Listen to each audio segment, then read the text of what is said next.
Good morning. ప్రభువైన యేసుక్రీస్తు వారి పరిశుద్ధ నామములో అందరికీ శుభాలు. ఈరోజు మన అనుదిన ఆత్మీయ ఆహారంగా కొరింథీయులకు రాసిన మొదటి పత్రిక 15వ అధ్యాయం 58వ వచనాన్ని ధ్యానించుకుందాం. కాగా నా ప్రియ సహోదరులారా, మీ ప్రయాసము ప్రభువునందు వ్యర్థము కాదని ఎరిగి స్థిరులను కదలని వారును ప్రభు కార్యాభివృద్ధి యందు ఎప్పటికీ ఆసక్తులనై ఉండుడి. చదవబడిన వాక్యంలో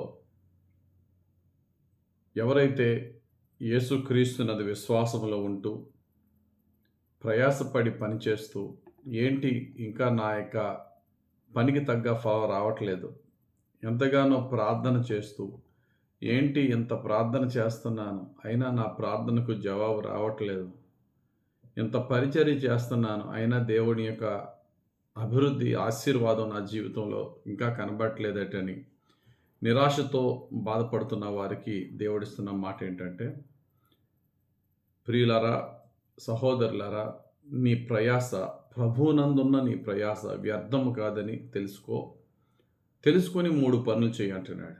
1, స్థిరులుగా ఉండు. 2, కదలని వారిగా ఉండు. 3, ప్రభు కార్యాభివృద్ధి అందు ఎప్పటికీ ఆసక్తులనై ఉండు. ఈ 3 విషయాలు మనం చూద్దాం. స్థిరులుగా ఉండడం అంటే ఏంటి? స్థిరులుగా ఉండడం అంటే మనం ఏమైతే మంచి పని దేవునిలో మనం చేస్తున్నామో దానికి అడ్డులు వస్తాయి, లేక శత్రువులు ఆటంకపరుస్తారు, రకరకాల దుర్వార్తలు మనకు వినబడతాయి. అటువంటి విషయంలో భయపడద్దాం. 112వ కీర్తన 7వ వచనంలో, వాని హృదయం యెహోవాను ఆశ్రయించి స్థిరముగా ఉండును, వాడు దుర్వార్తకు జడియడు. ఎట్టి పరిస్థితుల్లో భయపడు. నువ్వు వెళ్తున్న మార్గంలో అడ్లు వచ్చినా, ఎటువంటి భయాందోళన పరిస్థితి వచ్చినా దానియేలు భక్తుడు మనం జ్ఞాపకం చేసుకోవాలి. అట్టి శాసనం రాయబడినని తెలిసి కూడా ప్రార్థన చేస్తే సింహాల బోన్లో వేసేస్తామని రాజాజ్ఞ రిలీజ్ అయిపోయినప్పటికీ కూడా తను యథావిధిగానే రోజుకి ముమ్మారు దేవునికి ప్రార్థన చేస్తున్న ఆ యొక్క క్రమం ఎప్పుడు మారలేదు. కిటికీలు కూడా తెరిచి మరి ప్రార్థన చేశాడు.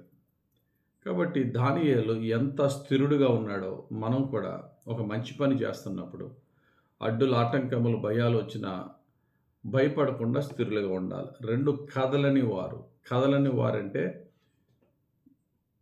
వెనక్కి ఒక స్టెప్ తీసుకునే పరిస్థితిలో ఉండొద్దు. ఏ సత్యాన్ని అయితే నమ్మి నువ్వు నడుస్తున్నావో ఆ యొక్క సత్యానికి భిన్నమైన బోధ వచ్చినా, లేక ఆ యొక్క సత్యంలో నువ్వు కంటిన్యూ అవ్వకుండా కొంతమంది అడ్డులు, ఆటంకాలు పెట్టినా ఎన్నడూ కూడా సత్యం నుంచి నువ్వు డైవర్ట్ అవ్వద్దు. భక్తులైనటువంటి షడ్రక్, మేషక్, అబేద్నెగో ఈ 3 అంటారు రాజు అయిన నెబుకద్నెజరుతో. రాజు అయిన నెబుకద్నెజరు ఒక ప్రతిమను పెట్టి దాన్నే మీరు ఆరాధించాల దేవునిగా అంటే షడ్రక్, మేషక్, అబేద్నెగో అనే 3 యవనస్తులు దానియేలు స్నేహితులు అంటారు, ఓ నెబుకద్నెజరు, నువ్వు పెట్టిన ప్రతిమను మేము నమస్కరించాం. మా దేవుడు మమ్మల్ని అగ్నిగుండంలో నుండి రక్షించగలడు. ఎందుకంటే దానికి మేము నమస్కరించకపోతే నువ్వు మమ్మల్ని అగ్నిగుండంలో పడేస్తానంటున్నావు. పెద్ద మంట వేసాడు, 7 అంతలుగా మంట ఇంకా పెంచేసాడు వీళ్ళని భయపెట్టడానికి. అందులో నుంచి కూడా మా దేవుడు మమ్మల్ని కాపాడగలడు. ఒకవేళ కాపాడకపోయినను మేము మాత్రం నీ ప్రతిమకు మేము నమస్కరించమంటారు. అంటే వారి విశ్వాసం చూడండి. అవసరమైతే ప్రభు కొరకు చనిపోతాం, అంతేగాని మా విశ్వాసములు ఏమాత్రం కదలం. మేము చెప్పిన మాట నేను వెనక్కి తీసుకోం. అది కదలని వారంటే. స్థిరులంటే భయపడకుండా కంటిన్యూ చేయడం. కదలని వారంటే ఏమాత్రము కూడా సత్యం నుండి పక్కకి వెళ్ళిపోకుండా, ఈ లోకంతో కాంప్రమైజ్ అవ్వకుండా. తర్వాత 3వ మాట, ప్రభు కార్యాభివృద్ధి యందు ఎప్పటికీ ఆసక్తులై ఉండుడి. అంటే ఆసక్తి సీజనల్గా ఉండకూడదు. ప్రభు పట్ల మనకున్న ఆసక్తి అకేషనల్గా ఉండకూడదు. క్రిస్మస్ వచ్చింది, చర్చ్లో బాగా యాక్టివ్గా వర్క్ చేద్దాం కాదు. సీజనల్గా ఉండేది కాదు దేవుని పరిచర్య. లేక ప్రార్థన అనేది సమస్య వచ్చింది ప్రార్థన చేసేద్దాం, ఉపవాసం ఉండి ప్రార్థన చేసేద్దాం కాదు. ఎవ్రీడే అది ప్రాబ్లం వచ్చినా లేకపోయినా జరిగేది ప్రార్థన. మేలు కలిగింది కృతజ్ఞతలు చెల్లించేసి ఆరాధన చేసేద్దాం లేదు. పౌలు శీలలో ఆపదలు, ఇబ్బందుల్లో కూడా ఆరాధన చేశారు. కనుక ప్రభు కార్యాభివృద్ధి యందు ఎప్పటికీ ఆసక్తులై ఉండాలి. పరిస్థితులకు అతీతంగా. ఈ 3 మనం గుర్తుపెట్టుకుందాం. 1 స్థిరులుగా ఉందాం. 2 కదలని వారిగా ఉందాం. 3 దేవుని పని పట్ల ఎప్పటికీ ఆసక్తులు కలిగి ఉందాం. అప్పుడు ప్రభువునందు మీ ప్రయాస వ్యర్థము కాదు. ఎందుకంటే యేసుక్రీస్తునందు విశ్వాసముతో మీరు ఆ పని చేస్తున్నారు కాబట్టి మీ ప్రయాసకు తగ్గ ఫలము యేసు ప్రభు తానే ఇస్తాడు. ఎప్పుడు ఇస్తాడో కూడా హెబ్రీ 6:10లో ఉంటుంది.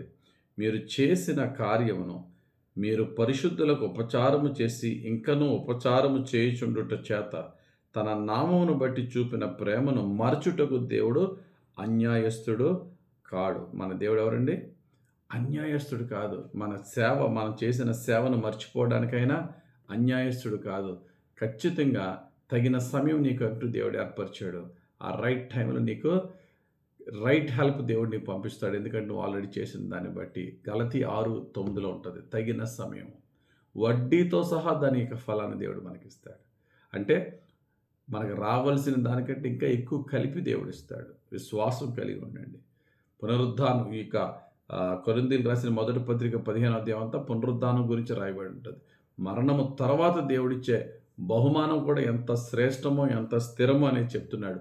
ప్రకటన గ్రంథం 22:12లో వారి వారి క్రియలు చెప్పున నేను వారికి జీతం ఇచ్చుటకు త్వరలో వస్తున్నాను అన్నాడు. కనుక మనం అనుకున్నట్టుగా జరగకపోయినా, ఎంతో ఆసక్తితో చేస్తున్న మన పనులకు అడ్డులు ఆటంకాలు వచ్చినా, శత్రువులు మనకు వ్యతిరేకులుగా మారిన, వ్యతిరేకంగా చేసిన, మన సొంత సోదరులే వ్యతిరేకంగా మారిన, స్థిరులను కదలని వారును ప్రభు కార్యాభివృద్ధి అందు ఎప్పటికీ ఆసక్తులై ఉంటే ప్రభువునందు మన ప్రయాస ఎన్నటికీ వ్యర్థం కాదు. మన ప్రార్థనలు వ్యర్థం కాదు. మన శ్రమ వ్యర్థం కాదు. దేవుడు తన పరిశుద్ధ వాక్యం దీవించి విశ్వాసముతో యేసయ్యనందు విశ్వాసముతో యథార్థమైన హృదయంతో నీతి మార్గంలో అన్కాంప్రమైజ్డ్గా నడవటానికి పరిశుద్ధాత్ముడు మనం దినదినము బలపరిచి నడిపించి దీవించునుగాక. ఆమేన్.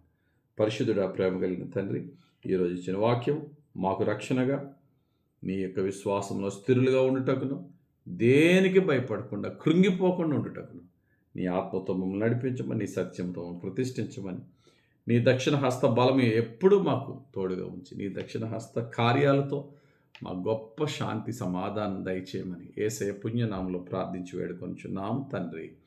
ఆమేన్. తండ్రి యొక్కయు కుమారుని యొక్కయు పరిశుద్ధాత్మ దేవుని అభిషేకం ఇప్పుడెల్లప్పుడు మనల్ని నడిపించి దీవించును గాక. ఆమేన్. ఆమేన్. ఆమేన్. God bless you. Have a very blessed day.